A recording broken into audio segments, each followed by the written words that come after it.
Kita nak tanya set dia ni tarawih mana lagi set ni? Aduh. Ha guys. Esok kita nak puasa sebab malam ni adalah malam pertama kita tarawih. So kita nak tahu, kita nak tanya set dia ni dia pergi tarawih mana. Jom guys kita tanya sore-sore. Jom kita tanya. Ha, abe nak tanya lah nak tanya semua ni.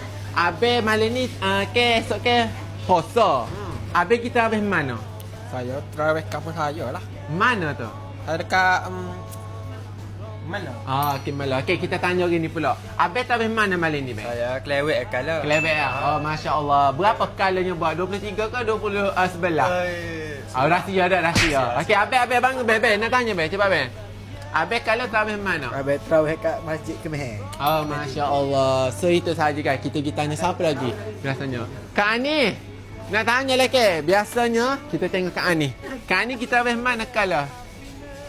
Masjid Saidina Osman. Masya Allah, Masjid Bohami tak? Masya Allah, masjid tu sangat comel guys, sangat cantik lah. Kita tanya bawah pula. Kita nak cari Abang Ari tu tahu mana ni? Ni Abang Ari kan? Abang Ari nak tanya lah. Abang Ari sebenarnya kita nak sambut puasa Ramadan esok. Biasanya malam ni Abang tarawih mana? Terawih Suaka punya. Oh, Masya Allah, sama kita nak puasa esok tak? Okay, so kepada korang juga, biasanya korang solat tarawih ni mana?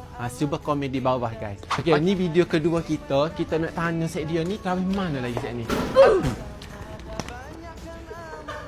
Okay, jom kita main tanya guys. Bola suka. Okay, Assalamualaikum semua. Nak tanya, esok kita nak menyambut Ramadan. Biasanya abang solat sunat tarawih mana?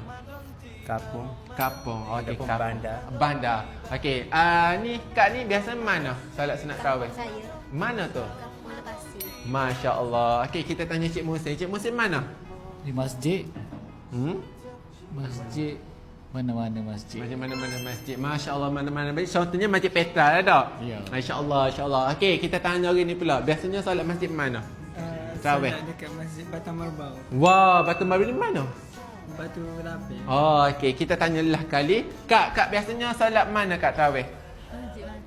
Masjid Maceh, Masjid Petra Maceh lah. So kepada korang juga yang nak kongsi korang solat masjid mana, boleh komen di bawah juga guys. Bye.